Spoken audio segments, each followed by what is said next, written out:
샬롬, 말씀 읽어주는 김기웅 목사입니다. 오늘도 기대하는 마음과 사모하는 마음을 가지고 하나님의 말씀 함께 읽겠습니다. 호세아 6장 1절부터 11절까지의 말씀입니다. 이제 우리가 하나님께 돌아가자. 주께서 우리를 상하게 하셨으나 이제 치료해 주실 것이다. 우리를 아프게 치셨지만 다시 일으켜 주실 것이다. 우리가 이틀 내에 회복되고 사흘째에는 주께서 우리를 완전히 새롭게 해주실 것이다. 생기 넘치는 우리가 제 발로 서서 그분의 얼굴을 마주 볼 수 있으리라. 우리가 하나님을 알자. 힘써 하나님을 알자. 날마다 새벽이 어김없이 오듯 그분께서도 날마다 어김없이 오신다. 땅을 새롭게 하는 봄비처럼 그분이 우리를 찾아오신다. 에브라임아, 내가 너를 어떻게 해야겠느냐? 유다야, 내가 너를 어떻게 하면 좋겠느냐? 너희의 사랑 고백은 아침 안개처럼 새벽 이슬처럼 덧없다. 그래서 내가 예언자들을 보내어 너희를 흔들어 깨우고 그들이 내 뼛속까지 파고드는 내 말을 전한다. 비처럼 번뜩이는 내 심판에 너희가 깨어있게 하려는 것이다. 내가 찾는 것은 너희의 변함없는 사랑이지 더 많은 종교가 아니다. 내가 원하는 것은 너희가 하나님을 아는 것이지 더 많은 기도에 나가는 것이 아니다. 너희는 언약을 깨트렸다. 아담처럼. 너희는 나와의 신의를 깨트렸다. 은혜를 모르는 비열한 인간처럼. 길르앗은 죄의 도시가 되었다. 거리마다 피가 흐른다. 전에는 도둑들이 행인을 강탈하더니 이제는 제사장 무리가 세겜으로 여행 중인 예배자들을 습격한다. 그들에게 신성한 것이란 없다. 나는 이스라엘 나라에서 실로 충격적인 광경을 보았다. 에브라임이 종교 매음굴에서 예배하는 모습, 이스라엘이 그와 함께 그곳 진창에서 뒹굴고 있는 모습이 그것이다. 유다야, 내 잘못도 저들 못지않다. 너 역시 이제 뿌린 대로 거둘 때가 되었다. 이것은 하나님의 말씀입니다. 오늘 말씀은 내용상 세 부분으로 나눠서 생각해 볼 수 있습니다. 먼저 첫 번째 1절부터 3절 여호와께 돌아가자입니다. 호세아는 백성들에게 두 가지를 호소해요. 먼저는 여호와께 돌아가자입니다. 1절의 말씀입니다. 오라 우리가 여호와께 돌아가자. 여호와께서 우리를 찢으셨으나 도로 낫게 하실 것이요 우리를 치셨으나 싸매어 주실 것임이라. 여호와께서 이틀 후에 우리를 살리시며 셋째 날에 우리를 일으키시리니 우리가 그의 앞에 서리라 라고 이야기합니다.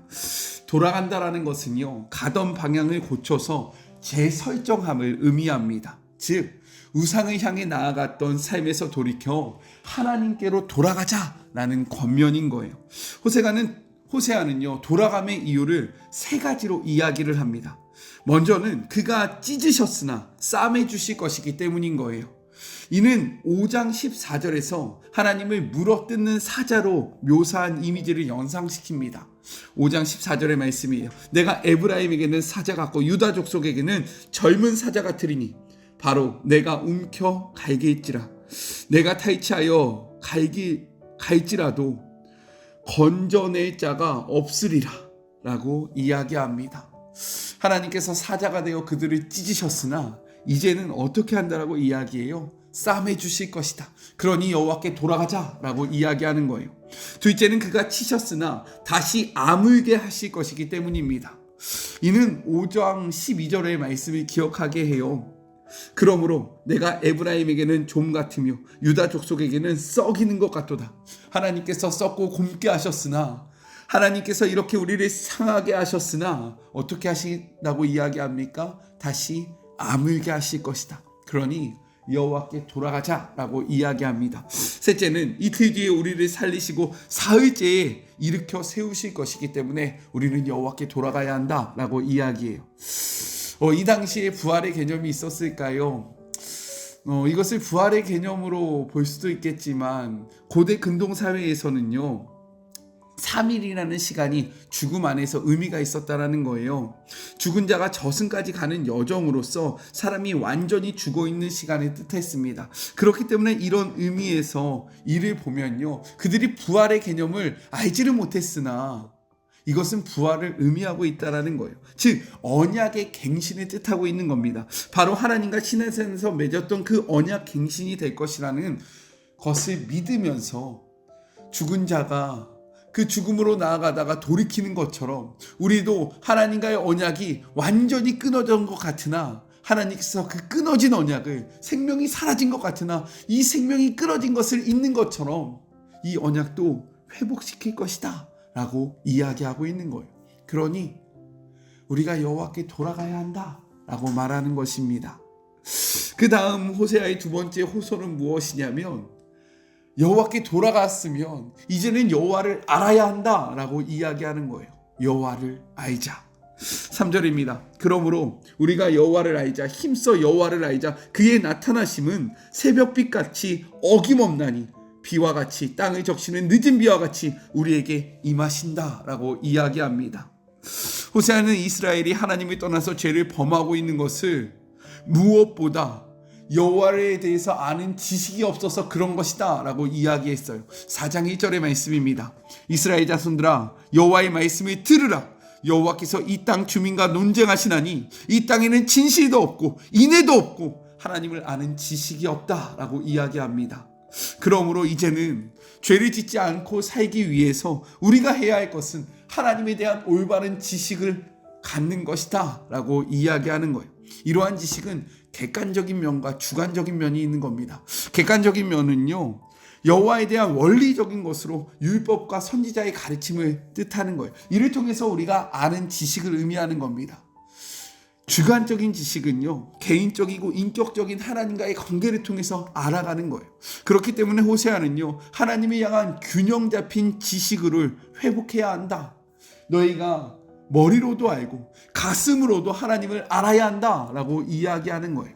여기서 더 나아가 히브리 사고에 의하면 지식은요, 아는 것은요, 그냥 단순한 머리로 아는 것, 깨닫는 것을 의미하는 것이 아니라 이 아는 것을 살아내는 힘, 즉 순종함까지 포함하고 있다는 거예요.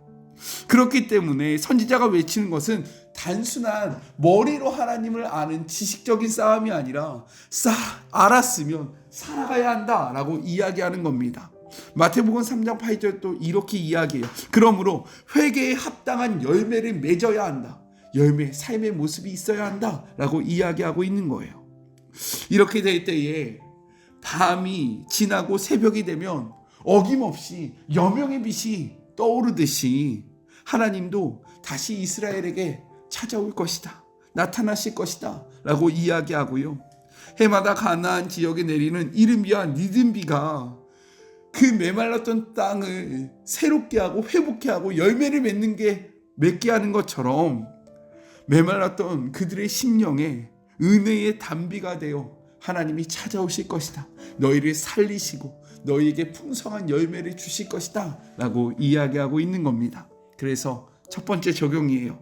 무엇으로부터 돌이켜 하나님께로 돌아가야 합니까? 내 삶 속에서 돌이켜야 하는 그 영역을 생각해 보시기를 소망해요. 삶 속에서 하나님을 아는 지식이 삶으로 연결되고 있는지 우리의 지식을 돌아봤으면 좋겠습니다. 많이 안다는 것은요, 그것을 살아내야 함을 의미하고 있는 거예요. 아는 만큼 살아가고 계십니까? 우리의 삶이 우리의 삶이 되었으면 좋겠어요. 둘째, 4절부터 6절 하나님이 원하시는 것에 대해서 이야기를 합니다. 하나님은 이스라엘이 자신과 맺은 그 언약에 대해서 너무나도 덧없음을, 하찮음을, 정말 그들이 너무나도 쉽게 변질됨을 토로하십니다. 4절의 말씀이에요. 에브라임아, 내가 내게 어떻게 하랴? 유다야, 내가 내게 어떻게 하랴? 너희의 인애가 아침 구름이나 쉬 없어지는 이슬 같도다 라고 이야기합니다. 구름과 이슬은 어떠합니까? 쉽게 없어지잖아요. 구름은 바람이 불면 사라집니다. 그리고 이슬은 햇볕이 나기 시작하면 곧바로 없어져요. 즉 하나님은 이스라엘을 향해서 변함없는 사랑으로 언제나 그들과 함께 하시는데 이스라엘과 유다는 순식간에 하나님을 향한 마음을 변해지고 그리고 하나님을 향한 마음이 사라진다라고 한탄하고 이야기하고 계신 것입니다. 하나님은 언약 백성의 이 참을 수 없는 가벼움을요 책망하시면서 무거운 심판을 선언하세요. 5절이에요. 그러므로 내가 선지자들로 그들을 치고 내 입의 말로 그들을 죽였노니 내 심판은 빛처럼 나오느니라. 끔찍한 심판이요 새벽녘이 밝아오듯이 반드시 철회되지 않고 이루어질 것을 선포하고 계시는 거예요. 이어서 하나님은요 그 심판의 이유를 이렇게 말씀하십니다. 6절이에요. 나는 인애를 원하고 제사를 원하지 아니하며 번제보다 하나님을 아는 것을 원했다. 성경의 기록을 보면요 북이스라엘과 남유다에 하나님을 향한 제사는 멈춘 적이 없습니다. 그들은 계속해서 하나님을 향해서 예배했다라는 거예요. 수많은 짐승의 피를 흘려가며 하나님 앞에 예배했어요. 그런데 중요한 것은 무엇이냐? 그 예배에 하나님을 향한 마음이 담겨지지 않았다라는 거예요. 하나님이 우리에게 진정으로 원하시는 것은 많은 제사, 즉 많은 예배가 아니라는 겁니다. 성경은 이렇게 이야기해요. 신명기 6장 5절의 말씀입니다. 너는 마음을 다하고 뜻을 다하고 힘을 다하여 내 하나님 여호와를 사랑하라. 하나님이 우리에게 원하시는 것은 우리가 하나님을 사랑하는 것을 원하셨다라는 거예요. 사랑하게 되면 분명히 그 사람에 대해서 알아가게 되잖아요. 이 사랑의 근거로 하나님을 아는 것을 원하셨다라는 거예요. 예배는 하나님을 사랑하는 시간이 되어야 했고 예배는 이 사랑으로 하나님을 아는 시간이 되어야 했는데 하나님을 향한 사랑과 하나님을 알아가는 모습은 없어지고 형식과 껍데기만 남은 그 예배만 가득했기 때문에 너희들에게는 심판이 임한 것이다 라고 이야기하고 있는 겁니다. 한국교회에도 얼마나 수많은 예배가 있습니까? 매일 새벽 예배도 있고요, 매일 저녁 기도회도 있어요. 수요 예배도 있고요, 금요 예배도 있습니다. 주일 1부, 2부 예배도 있고요, 오후 예배도 있고 저녁 예배도 있어요. 우리가 예배가 없어서 하나님이 우리 삶 속에서 역사하지 않는 것이 아니에요. 우리 예배는 넘쳐납니다. 그런데요, 어떠한 마음으로 예배하고 계십니까? 하나님은 예배하는 말씀하시는 거예요. 많은 예배를 원하는 것이 아니라 나는 단 한 번의 예배라도 너희들이 나를 향한 진정한 사랑으로 나오는 것을 원하고 너희들이 이 사랑으로 나를 아는 것을 나는 너무나도 기대하고 있다. 그런데 너희들의 예배는 어떠하냐? 너희들의 모습은 어떠하냐? 라고 우리에게 묻고 책망하고 계시는 겁니다. 그래서 두 번째 적용이에요. 하나님을 진정으로 사랑하고 계십니까? 하나님을 진정으로 알아가고 계세요? 내가 드리는 예배는 어떠하십니까? 하나님은 나에게 무엇을 원한다라고 생각하는지 우리의 삶과 우리의 모습과 우리의 예배를 돌아보기를 소망해요. 마지막 셋째, 7절부터 12절, 추수는 정해졌다 라고 말씀하십니다. 호세아는 이스라엘의 죄악을 열거하면서 언약을 어기고 떠난 것을 아담에 비유하고 있어요. 7절입니다. 그들은 아담처럼 언약을 어기고 거기서 나를 반역하였다 라고 이야기해요. 아담, 우리가 너무나도 잘 알고 있는 아담, 이것은요 사실 이 호세아의 아담은 창세기에 나오는 인류의 첫 번째 인간을 나타내는 것이 아닙니다. 왜냐하면 7절을 보니까 거기서 나를 번역하였다, 즉 이 아담은 인물이 아니라 장소라는 것을 알 수 있어요. 그런데 왜 호세아는 아담이라는 그 명칭을 사용했을까요? 이것은요 인류의 첫 인간 아담이 하나님을 향하여 어떻게 했습니까? 죄를 지었잖아요. 하나님과의 언약을 파괴하였잖아요. 그것을 기억하게 하기 위해서 이 아담이라는 지명을 사용하고 있다는 거예요. 이어서 8절과 9절에서 길르앗과 세겜이 등장합니다. 길르앗은요 요당 동쪽편에 있는 도시입니다. 먼저 열왕기하 15장 23절부터 25절을 보면 그곳에서 구테타가 일어납니다. 더 거슬러 올라가면 사사기 14장 4절부터 7절의 기록에요. 길르앗 사람과 에브라임 사이에서 싸움이 있었고 길르앗 사람들이 도망치는 에브라임 사람들을요 요단강 나루에서 42,000명이나 학살하는 사건이 나타난다라는 거예요.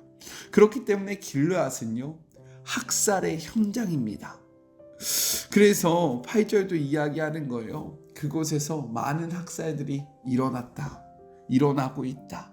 9절을 보면요 세겜이 나옵니다. 세겜은 여호수아와 백성이 가나안 정복을 어느 정도 마친 후에 요셉의 뼈를 묻어두었던 장소예요.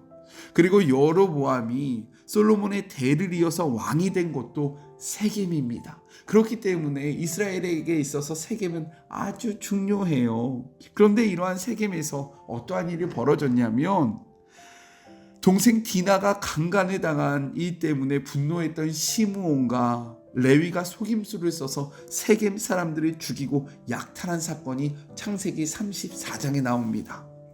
구절을 한번 같이 볼까요? 강도 때가 사람을 기다린 같이 제사장 무리가 세겜 길에서 살인하니 그들이 사악을 행하였다. 제사장의 조상이 누구일까요? 바로 레위 족속입니다.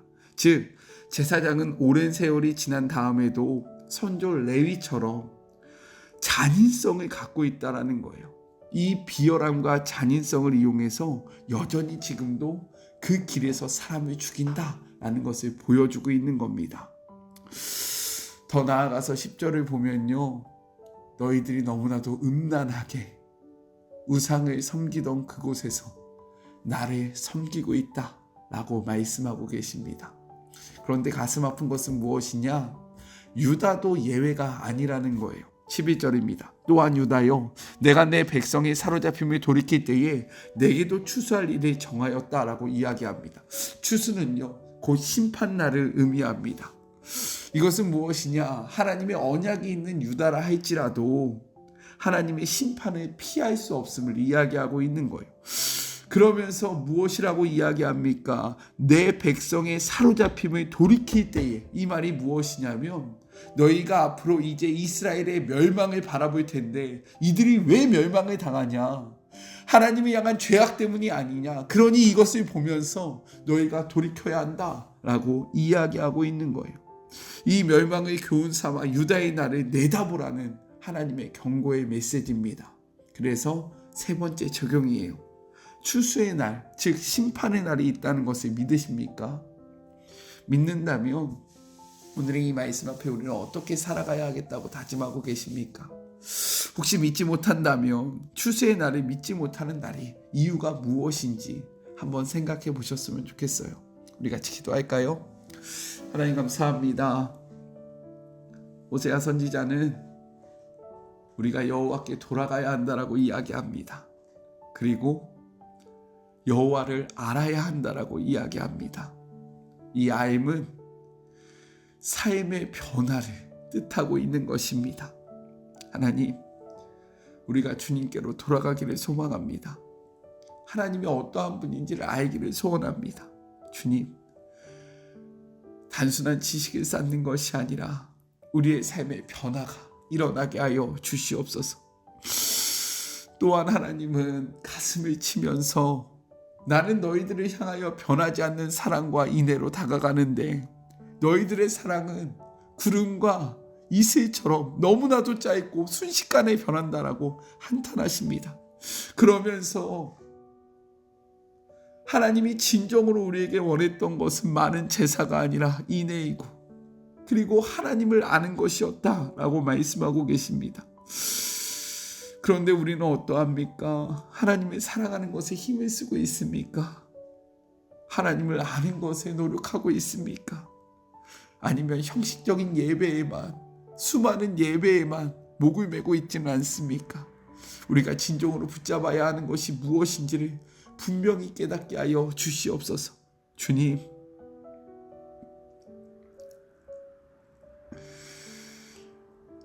심판의 날은 반드시 있습니다. 우리의 삶 속에서 이를 기억하며 우리가 어떻게 살아가야 할지를 분명히 깨닫는 주의 자녀들 되게 하여 주시옵소서. 함께 하시 주님을 의지하며 거룩하신 예수 그리스도의 이름으로 간절히 기도드립니다. 아멘. 이 말씀 앞에 우리의 삶을 돌아보는 시간이 되었으면 좋겠습니다. 저는요 또 내일 만나도록 할게요. 사랑하고 주님의 이름으로 축복하면서 오늘 하루도 힘내세요. 우리 내일 만나요. 안녕. 오늘도 수고하셨습니다.